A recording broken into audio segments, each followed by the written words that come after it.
बघा नीट 100% गाईच्या दुधापासून बनलेले शुद्ध सोनेरी आणि दाणेदार गोवर्धन तूप गर्वाने गोवर्धन।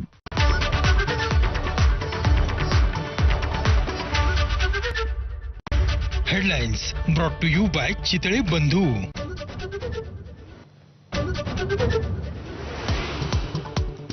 पहलगाममध्ये हल्ला करणाऱ्या तिन्ही दहशतवाद्यांचा ऑपरेशन महादेवमध्ये खात्मा। केंद्रीय गृहमंत्री अमित शहा यांची मोठी माहिती। तिन्ही दहशतवादी पाकिस्तानचेच असल्याचा पुनरुच्चार। नेहरूंनी 1947 ला एकतर्फी शस्त्रसंधी केल्यामुळे आज पाकव्याप्त काश्मीर इतिहासाचा दाखला देत अमित शहांचा हल्लाबोल। काँग्रेसमुळेच देशाची फाळणी झाल्याचा घणाघात। अजित पवारांसोबतच्या बैठकीमध्ये कोकाटेंकडून दिलगिरी व्यक्त। भविष्यामध्ये वादग्रस्त वक्तव्य करणार नसल्याची हमी। अजित पवार यांच्या निर्णयाकडे लक्ष। कोकाटेंची मंत्रिमंडळ बैठकीला हजेरी।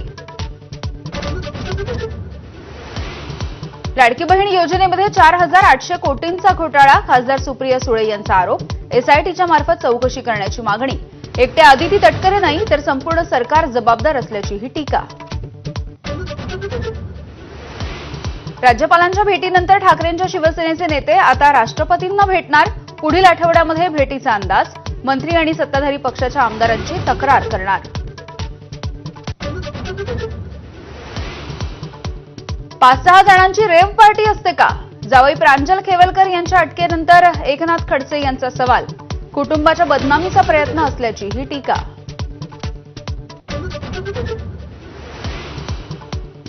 महाराष्ट्रात वसई, नाशिक आणि पुण्यासह 12 ठिकाणी ईडीचे छापे। वसईमधील बेकायदेशीर बांधकाम प्रकरणामध्ये माजी मनपा आयुक्त अनिल पवार यांच्या घरी झाडाझडती।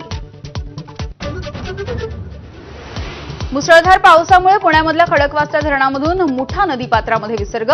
नदीपात्रालगत असलेल्या इमारतींच्या पार्किंगमध्ये पाणी तर भिडे पूल आणि रस्तेही पाण्याखाली।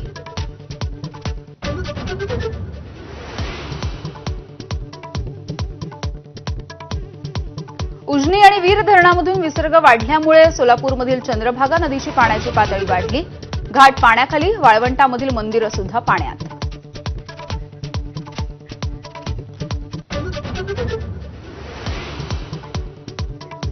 नमस्कार, मी यामिनी दळवी। बुलेटिनमध्ये तुम्हा सगळ्यांचं स्वागत। सगळ्या महत्त्वाच्या घडामोडी जाणून घेऊया। सुरुवातीला आताची मोठी बातमी थेट कॅबिनेट बैठकीमधली।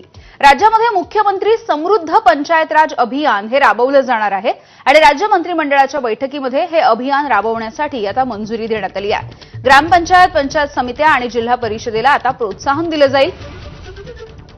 अत्युत्कृष्ट काम करणाऱ्या संस्थांचा गौरव केला जाणार आहे आणि ग्रामविकास विभाग एकूण 1902 पुरस्कार सुद्धा या अभियानाच्या अंतर्गत प्रदान करणार आहे।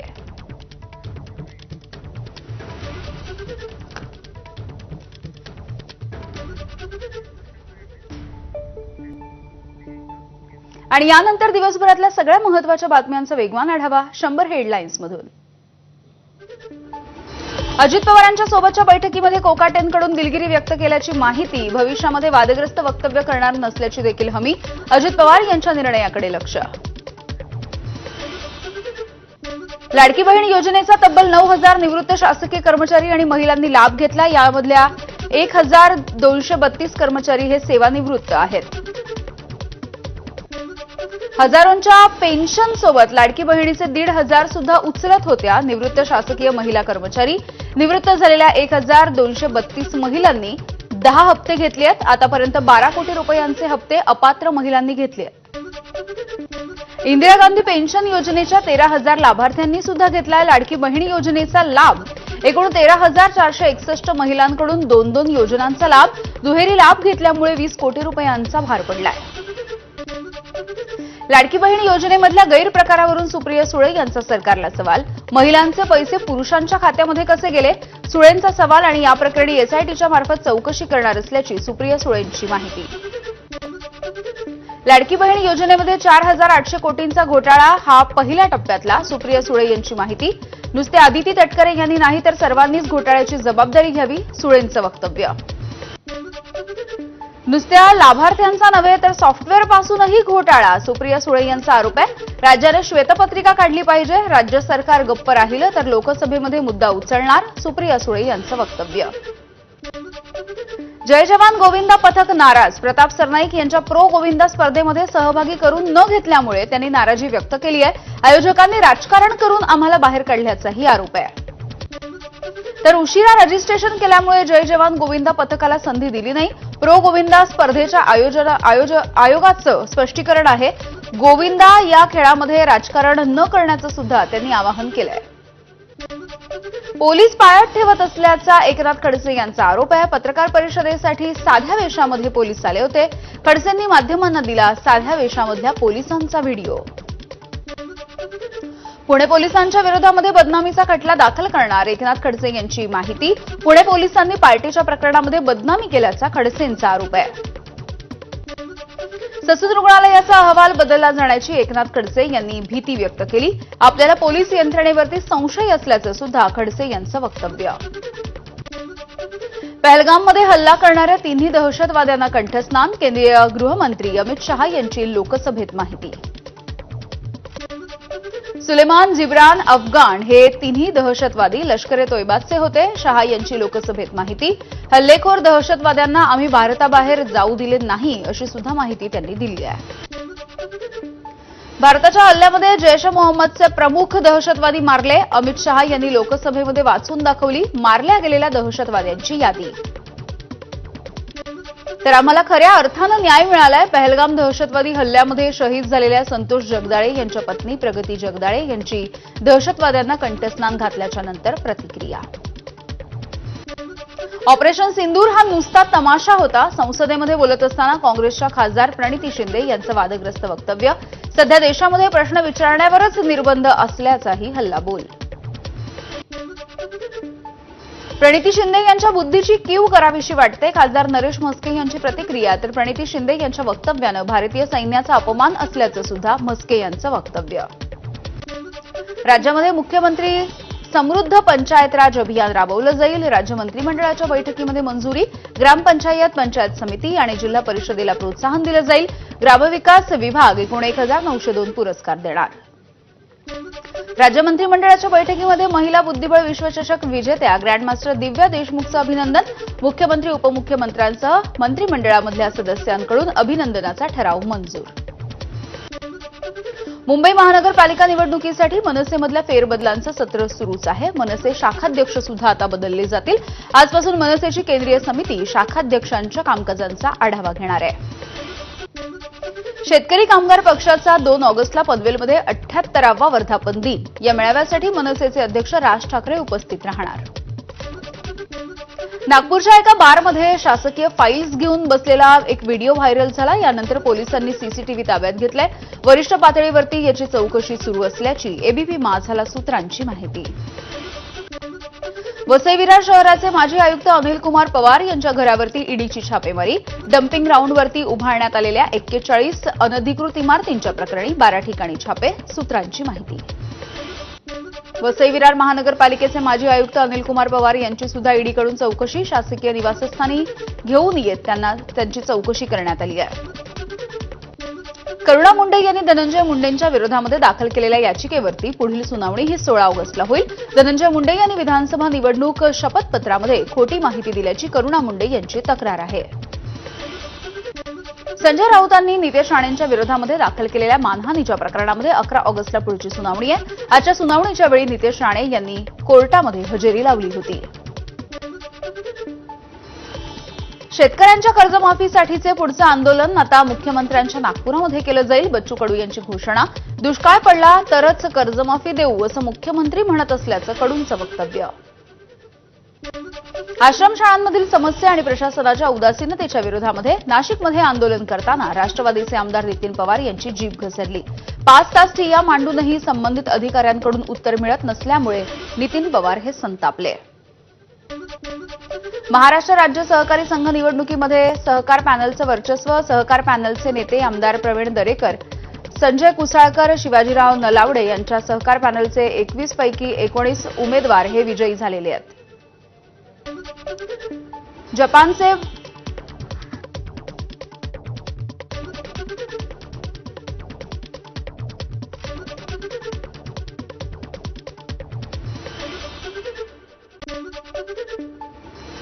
जपानचे भारतामधील राजदूत ओनो केइची यांनी मुख्यमंत्री फडणवीसांची भेट घेतली आहे. वर्षा निवासस्थानी ही सदिच्छा भेट झाल्याची माहिती मिळते. पुण्यामधील वाहतूक कोंडी सोडवण्यासाठी तिन्ही राष्ट्रीय महामार्गाचं रुंदीकरण करावं, उपमुख्यमंत्री अजित पवार यांची केंद्रीय मंत्री नितीन गडकरी यांच्याकडे मागणी. वांद्रे खार पश्चिमेमधील काही भागामध्ये 31 जुलैला 14 तास पाणीपुरवठा बंद राहील. दुरुस्तीच्या कामासाठी सकाळी 9 वाजल्यापासून रात्री 11 वाजेपर्यंत हा पाणीपुरवठा बंद असेल. त्र्यंबकेश्वराच्या दर्शनाच्या तिकिटांचा काळा बाजार उघडकीस आल्याच्या नंतर देवस्थान ट्रस्ट अलर्ट झालाय. ऑनलाईन तिकीट विक्रीचे सॉफ्टवेअर आधार कार्डसोबत लिंक केलं जाणार आहे. एसबीआय सोबत टायअप करून देवस्थान सॉफ्टवेअर विकसित करणार आहे. सांगलीच्या 32 शिराळ्यामध्ये 23 वर्षांच्या नंतर जिवंत नागांचं दर्शन. नागदेवतेच्या संदर्भात माहिती देण्यासाठी कोर्टाच्या निर्णयानुसार केंद्रानं 21 जणांना यासाठी परवानगी दिली आहे. भिवंडी शहरामधील नागमंदिरामध्ये पूजा करण्यासाठी महिलांची गर्दी. नागपंचमीच्या निमित्ताने नागदेवाला दूध, फूल आणि नारळ वाहून पूजा करण्यात आली. नाशिकच्या पंचवटी परिसरामधील नागमंदिरामध्ये भाविकांची गर्दी. नागचौक मित्रमंडळाच्या वतीनं विविध धार्मिक कार्यक्रमांचं आयोजन. वर्षातून एकदा उघडणाऱ्या नागचंद्रेश्वर मंदिराचे दरवाजे काल मध्यरात्री उघडले. या मंदिराचे दरवाजे वर्षामधून फक्त एकदाच नागपंचमीच्या दिवशी उघडले जातात. चंद्रपूरमधल्या भद्रावती शहरामधल्या भद्रनाग मंदिरामध्ये भाविकांची दर्शनासाठी मोठी गर्दी. 9 फण्यांच्या नागाची मूर्ती असलेल्या 1000 वर्ष जुन्या मंदिरामध्ये दर्शनासाठी ही गर्दी होती आहे. धाराशिवच्या खामसवाडीमध्ये विजेच्या धक्क्यानं शेतकऱ्याचा मृत्यू झालाय. घरामधील कर्ता पुरुष गेल्यामुळे संसार उघड्यावरती. पालकमंत्री प्रताप सरनाईक यांच्याकडून 1 लाखांची मदत. बीडच्या दुष्काळी आष्टी तालुक्यामधील शेतकऱ्याचा खजूर शेतीचा यशस्वी प्रयोग. 1.5 एकरामधील खजुराच्या उत्पादनामधून 12 लाख रुपयांचं उत्पन्न मिळालंय. सिंधुदुर्गामधल्या तिलारीच्या घनदाट जंगलामध्ये बॉसॅनबर्गिया टिलिफोलिया या अत्यंत दुर्मिळ औषधी वनस्पतीचा प्रथमच शोध लागलाय. संशोधक संजय सावंत यांनी हा शोध लावलाय. महाराष्ट्रामध्ये या वनस्पतीची ही पहिलीच अधिकृत नोंद आहे. जागतिक व्याघ्र दिनाच्या निमित्ताने चांदोली अभयारण्य परिसरामध्ये शाळकरी विद्यार्थ्यांकडून वृक्षारोपण, पर्यावरण संवर्धनासाठी जंगल झाडं वाढवणं गरजेचं असल्याचा उपक्रम घेण्यात आला. भंडाऱ्याच्या नागझिरा व्याघ्र प्रकल्पामध्ये साकोली ते सोरखमारा या मुख्य रस्त्यावरती वाघ भ्रमंती करत असतानाचा व्हिडिओ व्हायरल झाला. एका प्रवासी वाहनधारकानं टिपलेला वाघोबाचा व्हिडिओ सध्या व्हायरल होतोय. पाटणच्या मल्हारपेठमध्ये भर वस्तीमध्ये बिबट्याचा कुत्र्यावरती हल्ला. या हल्ल्याची सगळी घटना सीसीटीव्ही कॅमेऱ्यामध्ये कैद झाली आहे. नागरिकांमध्ये सध्या भीतीचं वातावरण. अकोल्यामधील चंद्रिका नदीला पूर आलाय. अकोटमधील अमिनापूर गावाचा संपर्क तुटला. गावामध्ये येण्या जाण्याचा मार्ग सुद्धा सध्या बंद झालाय. गोंदियामधील नदी नाल्यांचा धरणाच्या पाण्याच्या पातळीमध्ये कमालीची वाढ. पुजारी टोला धरणाचे 5 दरवाजे उघडले. 5 दरवाजांमधून 3678 क्युसेकनं पाण्याचा विसर्ग. पावसामुळे नाशिक जिल्ह्यामधली धरणं तुडुंब. 14 धरणांमधून पाण्याचा विसर्ग. गोदाकाठावरचे रस्ते पाण्याखाली. छोटे पूल सुद्धा पाण्याखाली गेले. रायगडमध्ये बंदीच्या काळामध्ये मासेमारी करणाऱ्या 38 बोट मालकांवरती कारवाई करण्यात आली आहे. 29 लाख रुपयांचा दंड वसूल करत 8 बोटी जप्त. शासनाकडून 2 महिने मासेमारी करण्यावरती बंदी आहे. कल्याणच्या पूर्वेमध्ये पाणी टंचाईच्या विरोधामध्ये भाजपचा रास्ता रोको.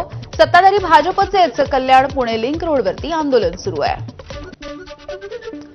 मुंबईमध्ये खड्ड्यांच्या विरोधामध्ये मनसेचं अनोखं आंदोलन. विक्रोळीमध्ये गणपतीची मिरवणूक काढून खड्ड्यांच्या भोवती बाला डान्स करत मनसेकडून महानगरपालिकेचं लक्ष वेधून घेण्याचा प्रयत्न. नाशिकच्या जिल्हाधिकारी कार्यालयामध्ये कांद्याच्या प्रश्नावरून शेतकरी आक्रमक झाले. कांद्याला हमीभाव द्यावा. चाळीमध्ये कांदा खराब होतो आहे आणि याला विमा संरक्षण द्यावं या मागण्यांसाठी आंदोलन. गडचिरोलीमधील स्थानिक कंत्राटदारांना जिल्हा विकासाची कामं मिळत नसल्याचा आरोप आहे. सुमारे 400 कोटींच्या निविदा प्रक्रियेमध्ये बाहेरच्या कंपन्यांना झुकतं माप दिल्यामुळे कंत्राटदारांचा जिल्हाधिकाऱ्यांकडे रोष आहे. खामगावमधल्या दलित तरुणाला मारहाणीच्या प्रकरणी अटकेत असलेल्या आरोपीला 3 दिवसांची पोलीस कोठडी. 2 आरोपी अद्यापही फरार आहेत. पोलीस अधीक्षकांनी ही माहिती दिली.